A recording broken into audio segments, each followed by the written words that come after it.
Hello friends, welcome back to my channel. இன்றைக்கி வீடியோவில் பார்த்தீங்கன்னா நல்ல செட்டிநாடு ஸ்டைலில் உருளைக்கிழங்கு வறுவல் எப்படி பண்ணுறதுன்னு பார்த்துடலாம். நம்ம சேனலுக்கு நீங்கள் புதுசாக இருந்தீங்கன்னா மறக்காமல் சப்ஸ்கிரைப் பண்ணிவிட்டு கூடவே பெல் சிம்லேயே கிளிக் பண்ணிடுங்க. வாங்க வீடியோக்குள்ளே போகலாம். இது பண்ணுறதுக்கு பார்த்தீங்கன்னா 4 உருளைக்கிழங்கு எடுத்துருக்கிறேன், மீடியம் சைஸு. நல்லா வாஷ் பண்ணிவிட்டு மேலே இருக்கிற தோலெல்லாம் நல்லா சீவிட்டு இது போல் சின்ன சின்ன பீஸாக கட் பண்ணி தண்ணியில் சேர்த்துருக்குறேன். தண்ணியில் சேர்த்துட்டு நம்மளுக்கு உருளைக்கிழங்கு சமைக்க வரைக்கும் நம்மளுக்கு கருத்துடாது, அதுக்காக தண்ணியில் சேர்த்துருக்குறேன். இப்போ பார்த்திங்கன்னா ஒரு பாத்திரத்தில் ஒரு 1/4 லிட்டர் அளவுக்கு தண்ணி சேர்த்துக்கலாம். சேர்த்துட்டு நம்ம சீவி வச்சுருக்கிற உருளைக்கிழங்கை இதில் சேர்த்துடலாம்.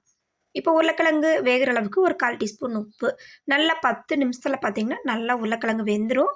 தண்ணியை வடிச்சிட்டு இது போல் ஆற விட்டுருங்க. நல்லா ஆறின பிறகு இது கூட பார்த்திங்கன்னா ஒரு 1/2 டீஸ்பூன் அளவுக்கு மஞ்சள் தூள், 1 டீஸ்பூன் அளவுக்கு தனி மிளகாய் தூள் சேர்த்துக்கோங்க, 1/2 டீஸ்பூன் அளவுக்கு மல்லித்தூள்,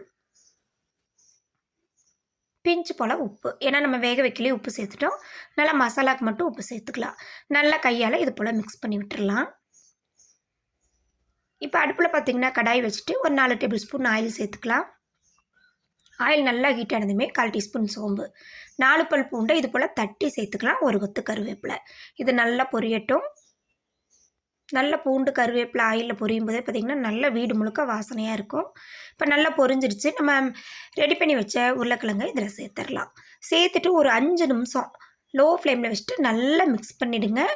இது போல் நல்லா மிக்ஸ் ஆகி மசாலாலாம் நல்லா பிரண்டு ஆயிலில் குக்காகி வரணும். கடைசியாக கொஞ்சமாக மல்லி இலை தூவி இறக்குனிங்கன்னா சூப்பராக நம்மளுக்கு செட்டிநாடு ஸ்டைலில் உருளைக்கிழங்கு வறுவல் ரெடி ஆயிடுச்சு. இது நல்ல ரச சாதம், சாம்பார் சாதம், வெரைட்டி ரைஸ் எல்லாத்துக்குமே சூப்பராக இருக்கும். ரொம்ப செய்கிறதும் ஈஸி, டேஸ்ட்டும் பார்த்திங்கன்னா அல்டிமேட்டாக இருக்கும். ட்ரை பண்ணி பாருங்கள்.